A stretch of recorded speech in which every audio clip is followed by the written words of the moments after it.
The hour is nigh. The time has come for our general accord. But first allow us to make introductions. To you students who are new here, normally this place is inhabited by a rat who reads stories to you. This day he is indisposed, having made a compact with a spirit beyond his abilities, and finding himself weakened is unable to address the text promised by today's lecture. In his place, I have come to take the responsibility for your education this day. Greetings, student Nazca. I am well. For those of you not familiar with me, I am the Archmagus, known to the rat and to most of his community as Lamp. I have taken control of his physical form in order to elucidate certain points that once again he is too weak to do today. To this end, I shall be reading for you one of the stories of M.R. James, specifically the Treasure of the Bishop Thomas. I hope through doing this that I can allow you to understand more of the principles and fundamentals of the literary arts imbued in this work. This shall be a somewhat different approach than is usually taken by the rat.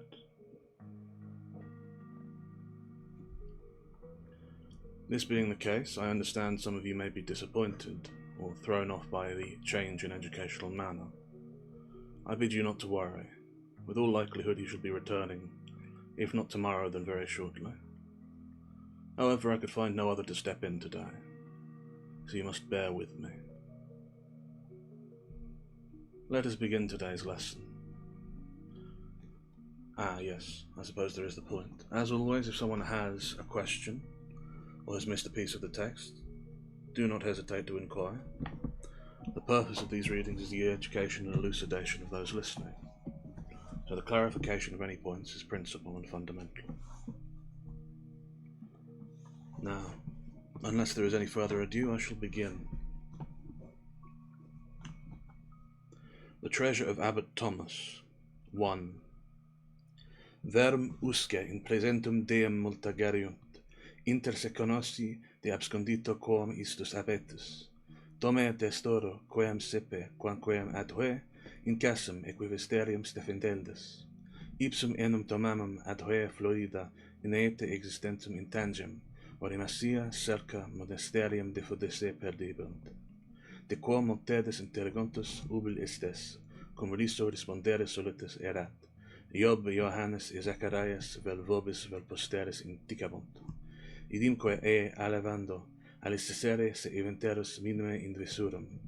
Inter alia huis abetus opera, hoc memoria precupe, dignum indusco quod fenesterium magnum in orientali, parte alias stalis in ecclesia su intangibilis optime in vitro depictus intervilit, quod ipsus effiges et insignia idem posita demonstrenta, dominum quonque habilitum fere totem restovere, poeteo in atrio ipsus effuso lepidilus memorias pluciutive gelectus ex lontano, de septem otem monte alquinentium subestia porculus asietus sue anno el exixi ideo, incarnatation vero dominice endi xxixo. I suppose I shall have to translate this, said the antiquary to himself, as he finished copying the above lines from the rather rare and exceedingly diffuse book, De Certum Sint Fidelis Nobletuquam. Well it may be, well it be done first as last, and accordingly the following rendering was quickly produced. Before carrying on, there is a footnote on the Certum Sint Fidelis Nobletuquam, an account of the pre-monasterian abbey of Sensfeld in the Eifel, with the lives of the abbots published at Cologne in Cologne in 1712 by Christian Albert Erhard, a resident in the district. The epithet Norbentum is due to the fact that St. Norbert was the founder of the pre-monasterian order. Now the translation. Up to the present day there is much gossip among the canons about a certain hidden treasure of this Abbot Thomas, for which those at Stenfield have often made search, though hitherto in vain. The story is that Thomas, while yet in the vigour of life, concealed a very large quantity of gold somewhere in the monastery. He was often asked where it was, and always answered with a laugh, "Job, John, and Zachariah will tell either you or your successors." He sometimes added that he should feel no grudge against those who might find it. Among other works carried out by this abbot, I may specially mention his filing the great windows at the east end of the south aisle of the church with figures admirably painted on glass, as his effigy and arms are in the window attest. He also restored almost the whole of the abbot's lodging, and dug a well in the court of it, which he adorned with beautiful carvings in marble. He died rather suddenly in the 72nd year of his age, AD 1529. The object which the antiquary had before him at the moment was that of tracing the whereabouts of the painted windows of the abbey church of Steinfeld. Shortly after the Revolution, a very large quantity of painted glass made its way from the dissolved abbeys of Germany and Belgium to the country, and may now be seen adorning various of our parish churches, cathedrals, and private chapels. Steinfeld Abbey was among the most considerable of these involuntary contributors to our artistic possessions. I am quoting the somewhat ponderous preamble of the book which the antiquary wrote. And the greater part of the glass from that institution can be identified without much difficulty by the help either of the numerous inscriptions in it, where the place is mentioned, or of the subject of the windows in which several well-defined cycles or narratives were represented. The passage with which I began my story had set the antiquary on the track of another identification. Ah, the rat! I greet you, Abbe. This day the rat is generally unavailable, and so I, the magus known as Lamp, am taking his place in the reading of this text. Thus far we have read about the history of the Steinfeld Abbey and its abbot Thomas, who is said to have hidden a large quantity of gold in it. All is proceeding perfectly acceptably. Thank you, Abbe. And we are now considering the way in which an antiquarian is tracing the glass windows looted from the abbey during the Revolution. The passage with which I began my story had set the antiquary on the track of another identification. In a private chapel, no matter where, he had seen 3 large figures, each occupying a whole light in the window, and evidently the work of one artist. Their style made it plain that the artist had been a German of the 16th century, but hitherto the more exact localizing of them had been a puzzle. They represented, will you be surprised to hear it, John Patriarcha, Johannes Evangelista, Zacharias Propheta, and each of them had a book or scroll inscribed with a sentence from his writings. These, as a matter of course, the antiquary had noted, and had been struck with the curious way in which they differed from any text of the Vulgate that he had been able to examine. Thus the scroll in Job's hand was inscribed, Oro es locus in cor absconditus, for conflatter. The footnote on for conflatter. There is a place for gold where it is hidden, in the translation. On the book of John was habent investimentus sui scriptarum quam nemo novit. The translation, they have on their raiment a writing which no man knoweth. for investimento scriptum, the following words being taken from another verse. And Zacharias had super lapidum unum septum oculi sunt, translation, upon one stone are 7 eyes, which alone of the 3 presents an unaltered text. A sad perplexity it had been to our investigator to think why these 3 personages should have been placed together in one window. There was no bond of connection between them, either historic, symbolic, or doctrinal, and he could only suppose that they must have formed part of a very large series of prophets and apostles, which might have filled, say, all the ecclesiastical windows of some capacious church. But the passage from the Certum had altered the situation by showing that the names of the actual personages represented in the glass, now in Lord D, the word censored, chapel, had been constantly on the ellipse of Abbot Thomas von Eschelchen of Steinfeld, and this abbot had put up a painted window, probably about the year 1520, in the south aisle of his abbey church. It was no very wild conjecture that the 3 figures might have formed part of Abbot Thomas's offering. It was one which moreover could probably be confirmed or set aside by another careful examination of the glass, and, as Mr. Somerton was a man of leisure, he set out on pilgrimage to the private chapel with very little delay. His conjecture was confirmed to the full. Not only did the style and technique of the glass suit perfectly with the date and place required, but in another window of the chapel he found some glass known to have been brought along with the figures, which contained the arms of Abbot Thomas von Eschelchen. At intervals during his researches, Mr. Somerton had been haunted by the recollection of the gossip about hidden treasure, and, as he thought the matter over, it became more and more obvious to him that if Abbot meant anything by the enigmatic answer which he gave to his questioners, he must have meant that the secret was to be found somewhere in the window he had placed in the abbey church.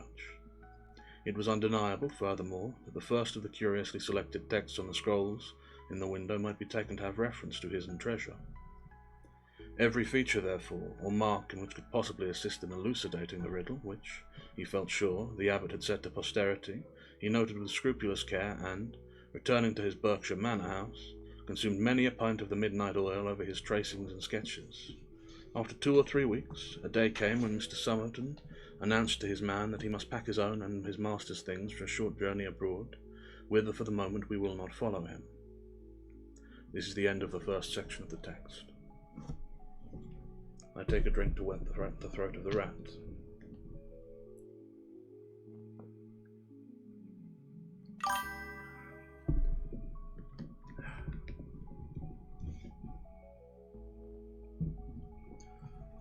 With regards to the text, those notable elements are, first, the art of the 15th century ecclesiastical movements, especially those in Germany, the early days of Protestantism. Though the usage of Latin texts throughout does imply some history of the Catholic Church being present in the doctrine of this place. Secondly, we have the accounting of a hidden treasure, common of the time. And third, and perhaps most interestingly, the dispersal of church properties during the Revolution, this being the French Revolution, which spread its influence across much of Central Europe. These 3 factors come together to give us the shapings of this mystery. Having no more to say on the matter, we shall move forward. Fraction the second. Mr. Gregory, the rector of Partsbury, had been strolling out before breakfast, it being a fine autumn morning, as far as the gate of his carriage drive, with the intent to meet the postman and sniff the cool air. Nor was he disappointed of either purpose. Before he had time to answer more than 10 or 11 of the miscellaneous questions proposed to him in lightness of their hearts by his young offspring, who had accompanied him, the postman was seen approaching, and among the morning's budget was one letter bearing a foreign postmark and stamp, which became at once the object of an eagerness of competition among the youthful Gregorys, and was addressed to an uneducated but plainly an English hand. When the rector opened it, and turned to the signature, he realized that it came from the confidential valet of his friend and squire, Mr. Somerton. Thus it ran: Honoured Sir, as I am in great anxiety about master, I write as is wished to beg you, sir, if you could be so good as step over. Master has had a nasty shock, and keeps his bed. I never have known him like this, but no wonder, and nothing will serve but you, sir. Master says would I mention the short way here is drive to Cobblewants and take a trap. Hoping I have made all plain, but am much confused in myself what with the anxiety and wakefulness at night. If I might be so bold, sir, it will be a pleasure to see an honest British face among all these foreign ones. I am, sir, your obedient servant, William Brown. P.S. The village for town I will not turn is named Steenfeld. The reader must be left to picture to himself in detail the surprise, confusion, and hurry of perturbation into which the receipt of such a letter would be likely to plunge a quiet Berkshire parsonage in the year of grace 1859. It is enough for me to say that a train to town was caught in the course of the day, and that Mr. Gregory was able to secure a cabin in the Antwerp boat and a place in the Colombitz train, nor was it difficult to manage the transit from that centre to Steinfeld. I labour under a grave disadvantage as a narrator of this story, in that I have never visited Steinfeld myself, and that neither of the principal actors in this episode, from whom I derive my information, was able to give me anything but a vague and rather dismal idea of its appearance. I gather that it is a small place, with a large church despoiled of its ancient fittings. A number of rather ruinous great buildings, mostly of the 17th century, surround this church. For the abbey, in common with most of those on the continent, was rebuilt in a luxurious fashion by its inhabitants at that period. It has not seemed to me worthwhile to lavish money on a visit to the place, for though it is probably far more attractive than either Mr. Somerton or Mr. Gregory thought it, there is evidently little, if anything, of the first-rate interest to be seen, except perhaps one thing which I should not care to see. Abbey, I thank you for being a diligent student. Your praise of me is worthy and noted. Your marks are being adjusted upwards. The inn where the English gentleman and his servants were lodged is, or was, the only possible one in the village. Mr. Gregory was taken to it at once by his driver, and found Mr. Brown waiting at the door. Mr. Brown, a model when in his Berkshire home of the impassive whiskered race who were known as confidential valets, was now egregiously out of his element, in a light tweed suit, anxious, almost irritable, and plainly anything but master of the situation. His relief at the sight of the honest British face of his rector was unmeasured, but words to describe it were denied him. He could only say, "Well, I am pleased. I'm sure, sir, to see you, and so I'm sure, sir, will master." "How is your master, Mr. Brown?" Mr. Gregory eagerly put. "I think he's better, sir, thank you, but he's had a dreadful time of it. I hope he's getting some sleep now, but—" "What has been the matter? I couldn't make out from your letter. Was it an accident of any kind?" "Well, sir, I hardly know whether I'd better speak about it. Master were very particular. He should be the one to tell you. There's no bones broke, that's one thing. I'm sure we ought to be thankful." "What does the doctor say?" asked Mr. Gregory. They were by this time outside Mr. Somerton's bedroom door, and speaking in low tones. Mr. Gregory, who happened to be in front, was feeling for the handle, and chanced to run his fingers over the panels. Before Brown could answer, there was a terrible cry from within the room. "In God's name, who is that?" were the first words they heard. "Brown, is it?" "Yes, sir. Me, sir, and Mr. Gregory," Brown hastened to answer, and there was an audible groan of relief in reply. They entered the room, which was darkened against the afternoon sun, and Mr. Gregory saw, with a shock of pity, how drawn, how damp with drops of fear was the usually calm face of his friend, who, sitting up in the curtained bed, stretched out a shaking hand to welcome him. "Better for seeing you, my dear Gregory," was the reply to the rector's first question, and it was palpably true. After 5 minutes of conversation, Mr. Somerton was more than his own man. Brown afterwards reported that he had been 4 days. He was able to eat more than a respectable dinner, and talked confidently of being fit to stand a journey to Cobhams within 24 hours. "But there's one thing," he said, with a return of agitation which Mr. Gregory did not like to see, "which I must beg you to do for me, my dear Gregory. Don't," he went on, laying his hand on Gregory's to forestall any interruption, "don't ask me what it is, or why I want it done. I'm not up to explaining it yet. It would throw me back, under all the good you have done me by coming. The only word I will say about it is that you run no risk whatever by doing it, and that Brown can and will show you tomorrow what it is. It's merely to put back, to keep something. No, I can't speak of it yet. Do you mind calling Brown?" "Well, Somerton," said Mr. Gregory, as he crossed the room and through the door, "I won't ask for any explanations till you see fit to give them, and if this bit of business is as easy as you represent it to be, I will very gladly undertake it for you the first thing in the morning." "Ah, I was sure you would, my dear Gregory. I was certain I could rely on you. I shall owe you more thanks than I can tell. Now, here is Brown. Brown, one word with you." Shall I go? Interjected Mr. Gregory. Not at all. Dear me, no. Brown, the first thing tomorrow morning, you don't mind early hours, I know, Gregory, you must take the rector to there, you know? A nod from Brown, who still looked grave and anxious. And he and you will put that back. You needn't be in the least alarmed. It's perfectly safe in the daytime. You know what I mean. It lies on the step, you know, where we put it. Brown swallowed dryly once or twice, and, failing to speak, bowed. And yes, that's all. Only this one other word, my dear Gregory. If you can manage to keep from questioning Brown about this matter, I shall still be more bound to you. Tomorrow evening at latest, if all goes well, I shall be able, I believe, to tell you the whole story from start to finish. And now I'll wish you good night. Brown will be with me. He sleeps here. And if I were you, I should lock my door. Yes, be particular to do that. They like it, the people here, and it's better. Good night. Good night. They parted upon this, and if Mr. Gregory woke once or twice in the small hours, and fancied he heard a fumbling about the lower part of his locked door, it was perhaps no more than what a quiet man suddenly plunged into a strange bed in the heart of a mystery might reasonably expect. Certainly, he thought, to the end of his days, that he had heard such a sound twice or three times between midnight and dawn. He was up with the sun and out in company with Brown soon after. Perplexing as was the service he had been asked to perform for Mr. Somerton, it was not a difficult or an alarming one, and within half an hour from his leaving the inn it was over. What it was I shall not as yet divulge.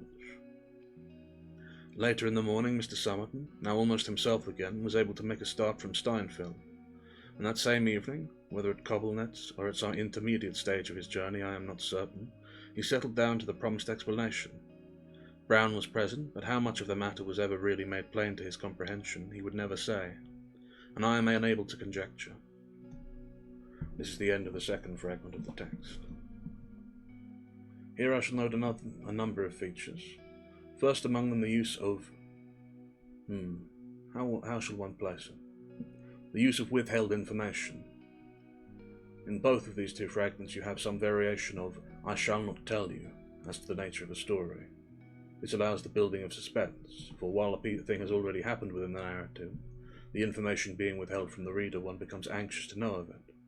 It builds anticipation, and allows a mystery or other form of suspense to grow more potent and poignant in the mind.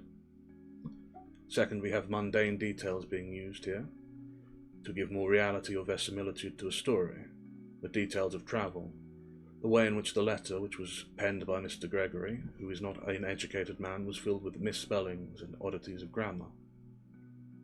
We have also the mysterious unknown threat, the scrabbling at the door, the ominous warning, and again the withholding of information. There is a threat. It is obvious that there is a threat, but we will not address it. It builds it in the mind, allows it to become more poignant, builds a higher emotion in the reader. I will now have a drink of water to continue to moisten the throat of the rat so it does not become damaged for his future work, and then we will proceed.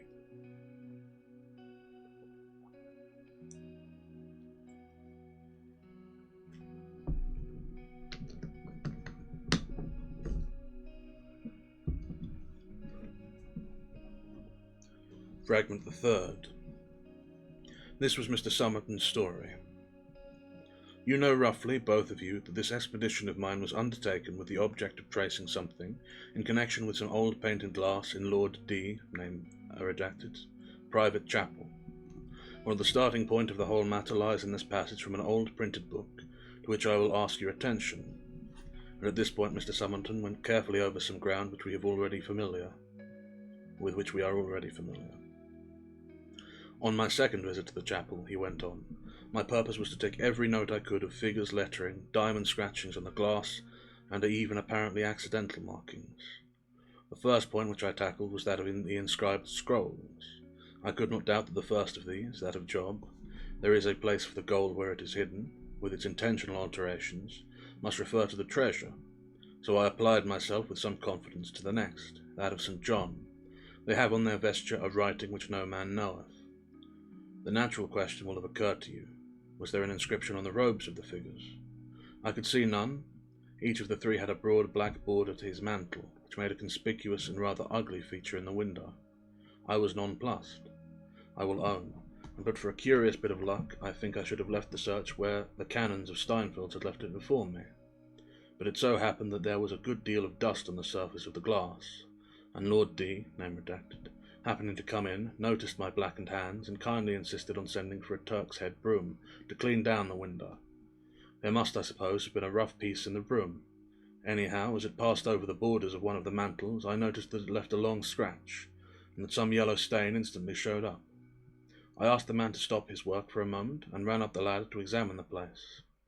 The yellow stain was there, sure enough, and what had come away was a thick black pigment which had evidently been laid on with the brush after the glass had been burnt, and could therefore be easily scraped off without doing any harm.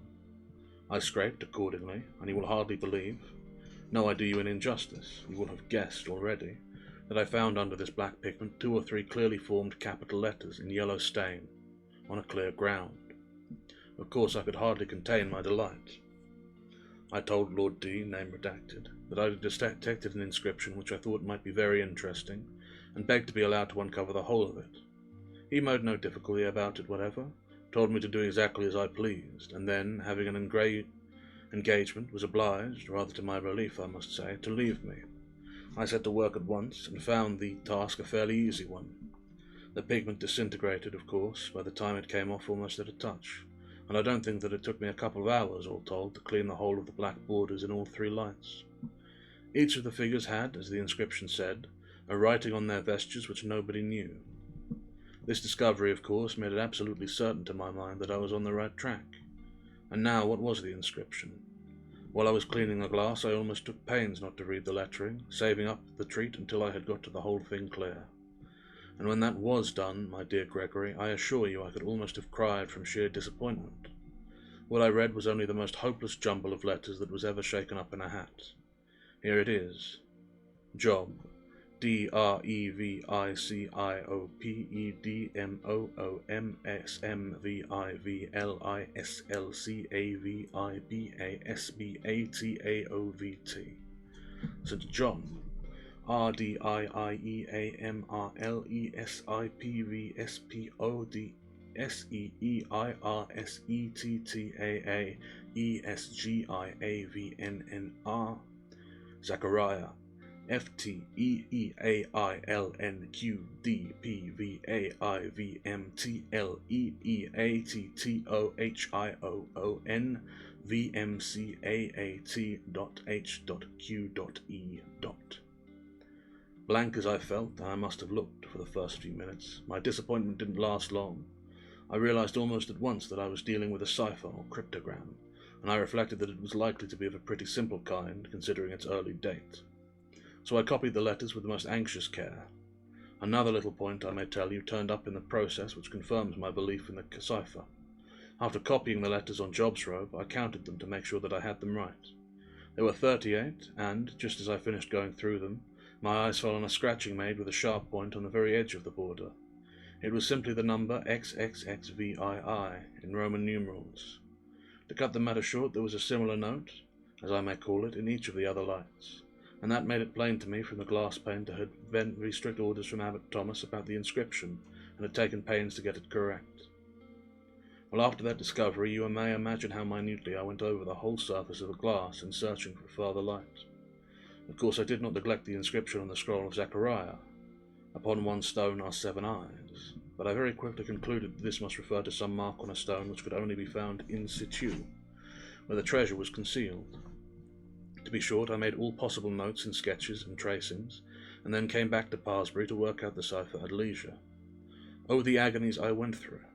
I thought myself very clever at first, for I made sure the key would be found in some of the old books on secret writing.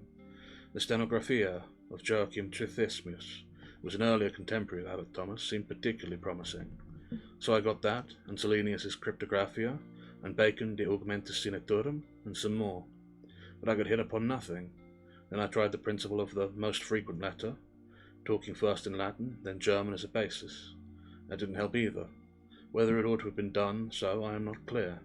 Then I came back to the window itself and read over my notes, hoping almost against hope that the abbot might himself have somewhere supplied the key I wanted. I could make nothing out of the colour or pattern of the robes. There were no landscape backgrounds with subsidiary objects. There was nothing in the canopies. The only resources possible seemed to be in the attitudes of the figures. Job, I read, scroll in left hand, 4 fingers of right hand extended upwards. John holds inscribed book in left hand with right hand, blesses with 2 fingers. Zechariah, scroll in left hand, right hand extended upwards, as Job, but with 3 fingers pointing up. In other words, I reflected, Job has 1 finger extended, John has 2, Zacharias has 3. May not there be a numerical key concealed in that?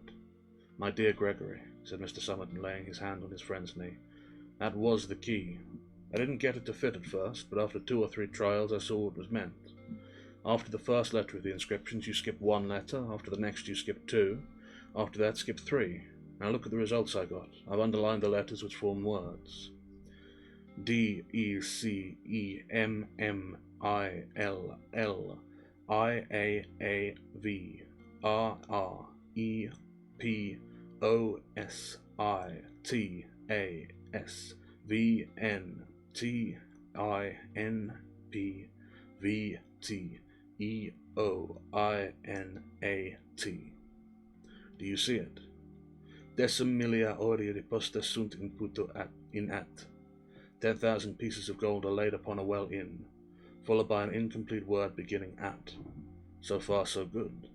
I tried the same plan with the remaining letters, but it wouldn't work, and I fancied perhaps that placing the dots after the 3 last letters might indicate some difference of procedure. Then I thought to myself, wasn't there some allusion to a well in the account of Abbot Thomas in the book of the Certum? Yes, there was. He built a putus in atrio, a well in the court. There, of course, was my word, atrio.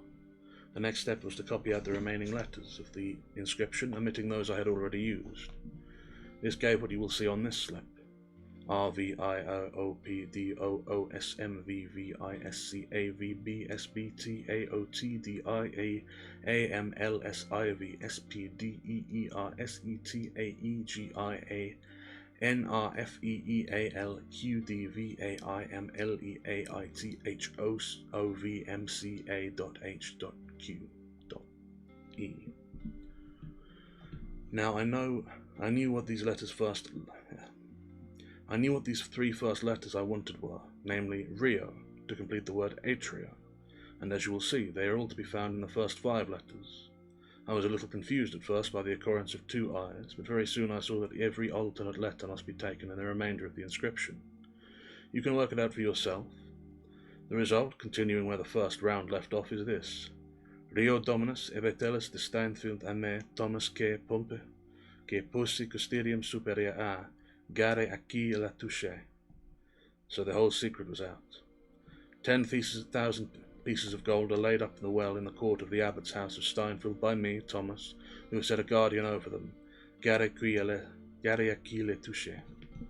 The last words I ought to say are a device which Abbot Thomas had adopted. I found it with his arms in another piece of glass at Lord D, name redacted, and he drafted it bodily into his cipher, though it doesn't quite fit in point of grammar. Well, what would any human being have been tempted to do, my dearest Gregory, in my place? Could he have helped setting off, as I did to Steinfield, and tracing the secret literally to the fountainhead?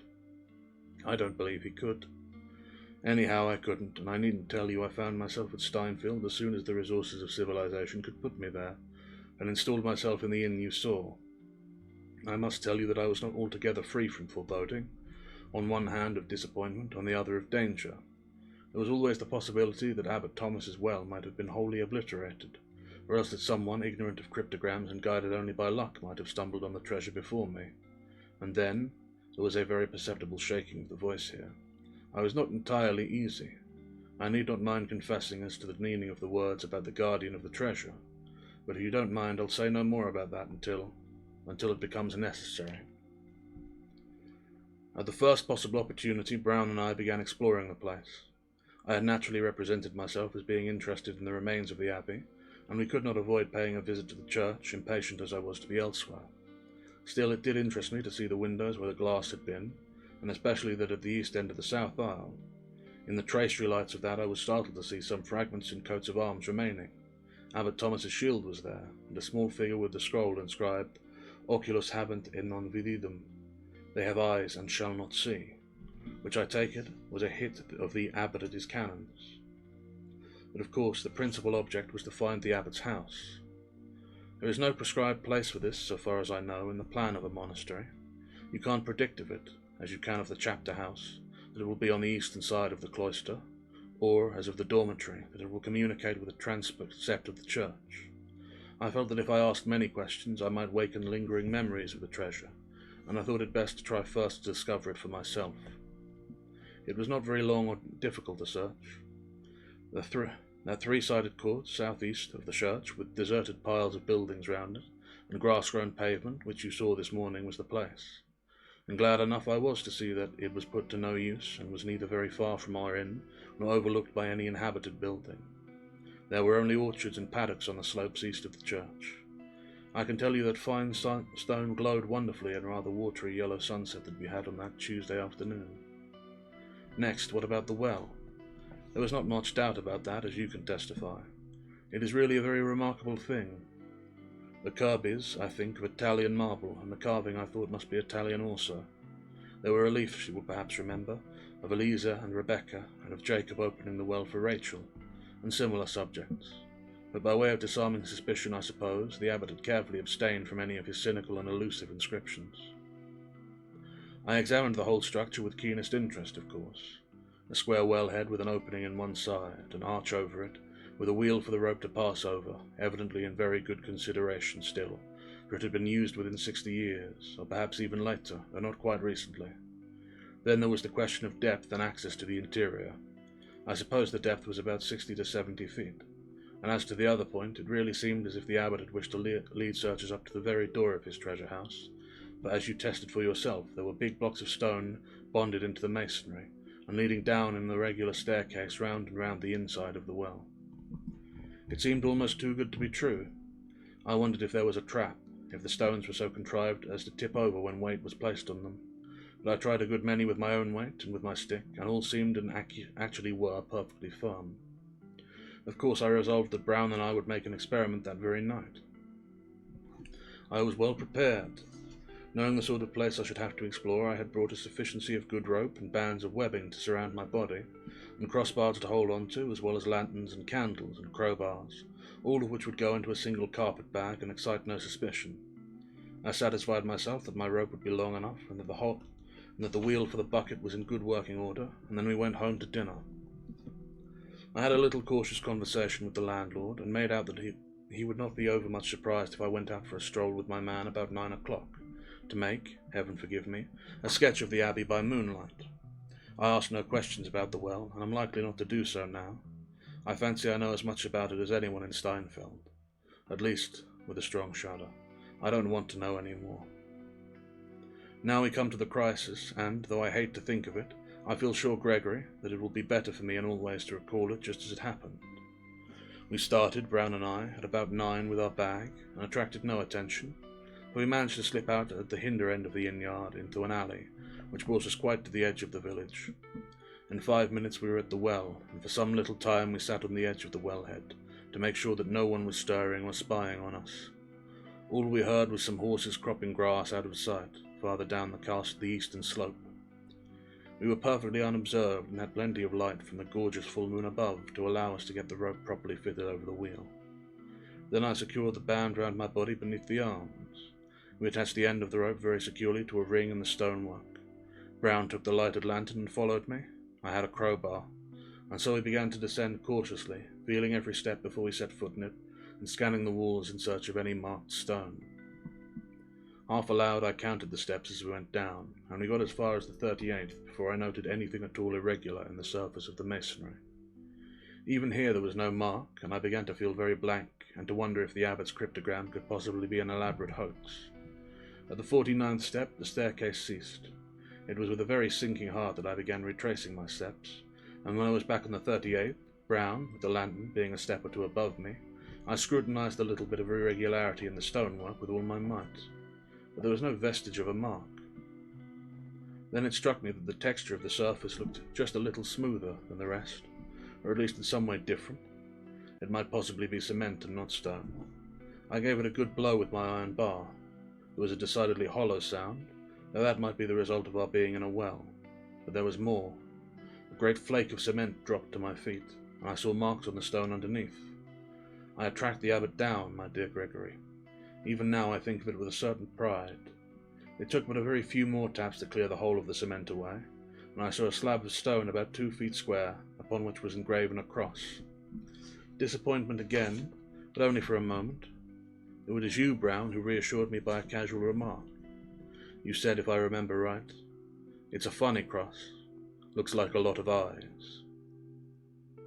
I snatched the lantern out of your hand and saw with inexpressible pleasure that the cross was composed of 7 eyes, 4 in a vertical line, 3 horizontal. The last of the scrolls in the window was explained in the way I had anticipated. So here was my stone with the 7 eyes. So far the abbot's data had been exact, and, as I thought of this, the anxiety about the guardian returned upon me with increased force. Still, I wasn't going to retreat now. Without giving myself time to think, I knocked away the cement all round the marked stone, and then gave it a prise on the right side with my crowbar. It moved at once, and I saw that it was but a thin, light slab, such as I could easily lift out myself, and that it stopped at the entrance to a cavity. I did lift it out unbroken and set it on the step, for it might be very important to us to be able to replace it. Then I waited for several minutes on the step just above. I don't know why, but I think to see if any dreadful thing would rush out. Nothing happened. Next I lit a candle, and very cautiously I placed it inside the cavity, with some idea of seeing whether there were foul air, and getting a glimpse of what was inside. There was some foulness of air, which nearly extinguished the flame, but in no long time it burned quite steadily. The hole went some little way back, and also on the right and left of the entrance, and I could see some rounded light-coloured objects within, which might be bags. There was no use in waiting. I faced the cavity and looked in. There was nothing immediately in the front of the hole. I put my arm in and felt to the right very gingerly. "Just give me a glass of cognac, Brown. I'll go on in a moment." "Gregory."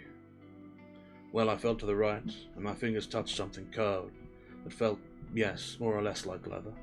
Dampish it was, and evidently part of a heavy, full thing. There was nothing, I must say, to alarm one. I grew bolder, and, putting both hands into it as well as I could, I pulled it to me, and it came. It was heavy, but moved more easily than I had expected. As I pulled it towards the entrance, my left elbow knocked over and extinguished the candle. I got the thing faintly in front of the mouth and began drawing it out.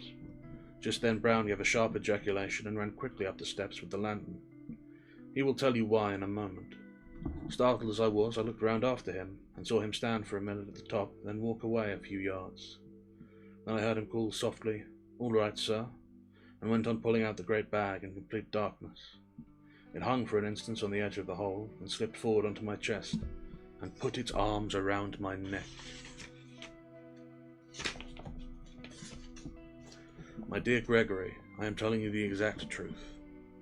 I believe I am now acquainted with the extremity of terror and repulsion which a man can endure without losing his mind. I can only just manage to tell you now the bare outline of the experience. I was conscious of a most horrible smell of mould, and of a cold kind of face pressed against my own, and moving slowly over it, and of several, I don't know how many, legs or arms or tentacles or something clinging to my body. I screamed out, Brown says, like a beast, and fell away backwards from the step on which I stood, and the creature slipped downwards, I suppose, onto that same step. Providentially, the band round me held firm.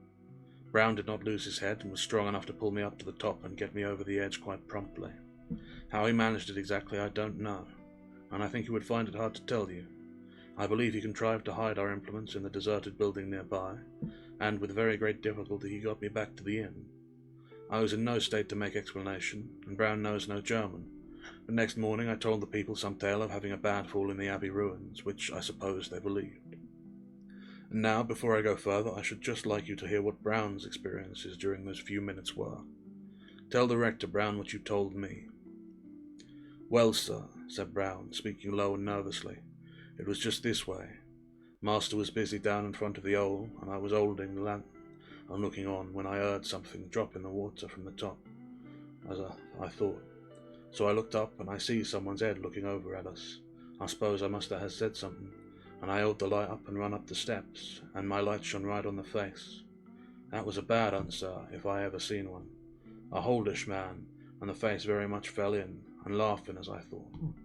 And I got up the steps as quickly as pretty nigh as I'm telling you, and when I put on the ground there weren't a single sign of any person. There hadn't been the whole time for anyone to get away, let alone hold chap, and I made sure he wasn't crouching down by the well, nor nothing. Next thing I hear Master cry out something horrible, and all I see was him over hanging out by the rope, and as Master says, however, I got him up, I couldn't tell you. You hear that, Gregory? Said Mr. Summerton. Now does any explanation of the incident strike you? The whole thing is so ghastly and abnormal that I must own it puts me quite off my balance. But the thought did occur to me of the possibility that the person who set the trap might have come to see the success of his plan. Just so, Gregory, just so. I can think of nothing else so likely, I should say, if such a word had a place anywhere in my story. I think it must have been the abbot. Well, I haven't much more to tell you. I spent a miserable night, Brown sitting up with me. Next day I was no better, unable to get up, no doctor to be had, and if one had been available I doubt he could have done much for me. I made Brown ride off to you and spent a second terrible night, and Gregory, of this I am sure, and I think it affected me more than the first shock, for it lasted longer. There was someone or something on the watch outside my door the whole night. I almost fancy there were two. It wasn't only the faint noises I heard from time to time all through the dark hours, but there was the smell, the hideous smell of mould. Every rag I had on me that first evening I had stripped off and made Brown take away. I believe he stuffed the thing into the stove in his room, and yet the smell was there, as intense as if it had been in the well, and, what is more, it came from outside the door. With the first glimmer of dawn it faded out, and the sound ceased too, and that convinced me that the thing or things were creatures of darkness and could not stand the daylight, and so I was sure that if anyone could put back the stone, it or they would be powerless until someone else took it away again. I had to wait until you came to get that done. Of course I couldn't send Brown to do it by himself, and still less could I tell anyone who belonged to the place.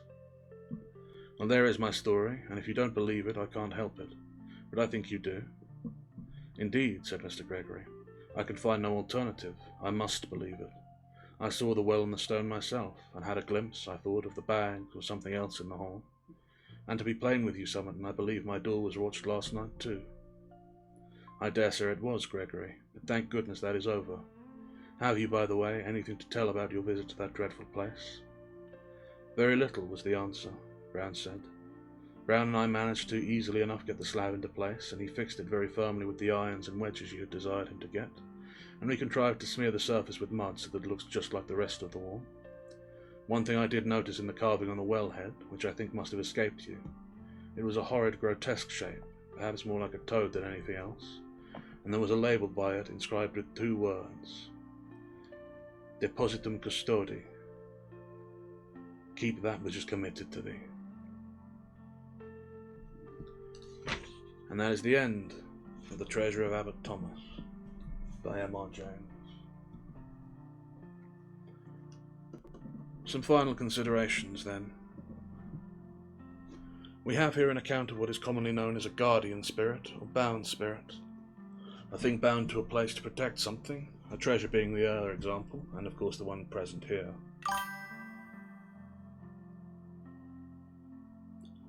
You're very welcome, Nescar. Again, the rat Skitters is not here presently. I simply master his form for the purpose. Yes, we have the example of a guardian spirit placed to protect a treasure. This is not an uncommon practice, and indeed there are many rituals for it in various traditions, including the magical traditions of the Church. The particular spirit in question, being a creature of night, is unlikely to have come from the Catholic traditions of magic, concerned as they generally are with invocations of angels. That said, it is hardly uncommon for bishops and abbots in remote places to begin practicing more unusual occult methods. The difficulty of leaving men versed in the esoteric and occult and educated outside of the ministration of the direct purview of the Church is that they very frequently do fall into interests of such nature. Many members of... well, I'm not here to talk on that. Instead, let us see the thing as it is. The spreading nature of mould, a corrupting power quite common among these things, an insidious and living hunger travels after people, a symptomatic infection of a type of demonic or malign spiritual entity, commonly found, and a physical disturbance. Interestingly enough, the conjurer himself seems to have bound the thing in place by a ward of the church, a cross made of eyes, attracting the attention of the divine to bind a thing in place, meaning that for all that he practiced outside magics, the abbot was also likely sincere in his faith. A curious thing. Other than that, what else have we? Again, a withholding of information, everything parcelled out one step at a time for maximum effect. A shocking revelation, a mundane action turned to the abnormal, pulling out the bag and feeling it wrap its arms around my neck. A very striking line. And of course the lingering leaving, the final line. A warning against taking that which is not yours. A sense of this becoming a morality tale, though of course it is an invitation for treasure hunters. And indeed the abbot himself by his words seems to say that he holds no malice against them. Indeed, for all the mysterious and horrible nature of this doesn't actually strike me as a malefic curse or even a cruel thing. No diabolical working. This is, I think, in perhaps a crude sense, the magical equivalent of a practical joke. Something meant to catch someone unawares, give them a little horror but easily rectified. And indeed, if he expected it to be a member of his church who discovered it, perhaps intended as a test of faith. Those who practice the occult arts tend to be somewhat strange in their actions and mannerisms. The practice of ritual magic requires an altered form of thinking, a different understanding of the world, and it often leaves one strange in one's perceptions and actions, especially in those things one considers morally acceptable, or even productive. In this action the abbot perhaps thinks he is undertaking a bit of light-hearted education of the future generations. Indeed, his test worked, though it was much later than expected and on the one he meant. By reaffirming the bond of friendship and proper action, they passed the test in a way, and quite likely had they wanted to, they could have taken the money that was left there as well, 10,000 pieces of gold. For all that it seems cruel, and is a scary story, at least to those uninitiated, this is, by the standards of a true magus, quite a light-hearted little piece of trickery.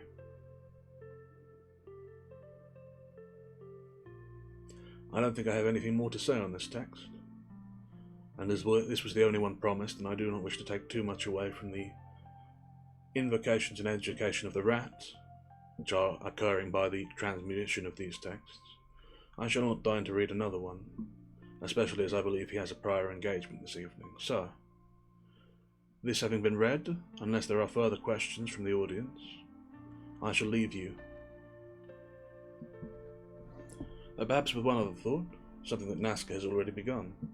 It is always worth keeping oneself cognizant of at least practical smatterings of modern Latin, as well as Greek and a few other languages. They have fallen somewhat out of favour in modern education, but for the understanding of classical texts, of which there are many of great importance, it is an invaluable skill to have, even if one is not fully conversant.